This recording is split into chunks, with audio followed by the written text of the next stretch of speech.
अस्सलाम वालेकुम नाज़रीन, हाईटेक न्यूज के खबरनामे में आपका खैर मकदम है। मैं हूं नेहा खान। नजर डालते हैं आज की अहम खबरों पर। बल्दियाती इदारों को अजीम तर में जम करके अवाम के साथ नाइंसाफी की।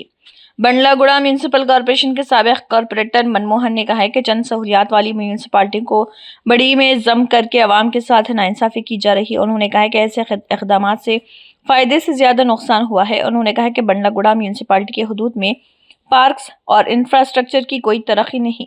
उन्होंने कहा कि अचानक फैसले पर आवाम की जानिब से शदीद तनकीद हो रही। उन्होंने कहा कि यह अजीब बात है कि एमएलए ने ऐसा कोई एतराज नहीं उठाया। 2006లో నేను ఒక వార్డు మెంబర్ చేశాను. అప్పట్లో వైఎస్ రాజశేఖర రెడ్డి ఉన్నప్పుడు అప్పటి పాలన బాగుండేది.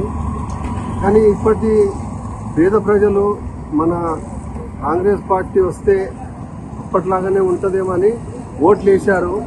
మరి అప్పటి పాలనలాగా లేదు. సీఎం గారు గమనించాలి. ఎందుకంటే రేపు సర్పంచ్ ఎలక్షన్లు, ఎంపీటీసీ ఎలక్షన్లు, కార్పొరేట్ ఎలక్షన్లు, దయచేసి మొన్న జూబ్లీస్లో ఎలక్షన్లు అయినాయి. మీరు ఎంత కష్టపడ్డారో అందరికీ తెలుసు. అలాంటిది గ్రామాలలో అలాంటిది నడవది. ఎందుకంటే పేదలకు విమానం రావాలి దయచేసి. ఎందుకంటే ఇప్పుడు మొన్నటిదాకా మాది మున్సిపాలిటీ ఉండే, మరి అచానక్గా మీరు జిహెచ్ఎంసీ చేశారు. మరి ఎందుకంటే 27 మున్సిపాలిటీలు, ఎందుకంటే మా 27 మున్సిపాలిటీలో ట్యాక్స్ కట్టలేని పరిస్థితి. మా దగ్గర డెవలప్మెంట్ లేదు, ఏమి లేదు.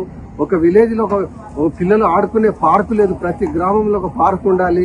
మరి మన 27 మున్సిపాలిటీలలో ఏమున్నదో డెవలప్మెంట్ ఆ నియోజకవర్గ ఎమ్మెల్యేలకు తెలియాలి.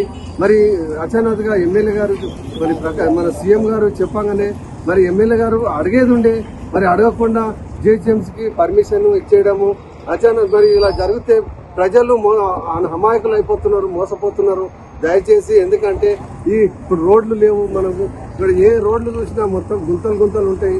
ఆ మెయిన్ రోడ్ మన చేవెళ్ళలా మొత్తము బస్సు యాక్సిడెంట్లో ఎంతో మంది చనిపోయారు. మరి ఆ రోడ్లు మరి ఈ గవర్నమెంట్ తో ఏం చేస్తున్నాం, మన రోడ్లు కూడా మనకు ఇలా లేవు, ఏం లేవు.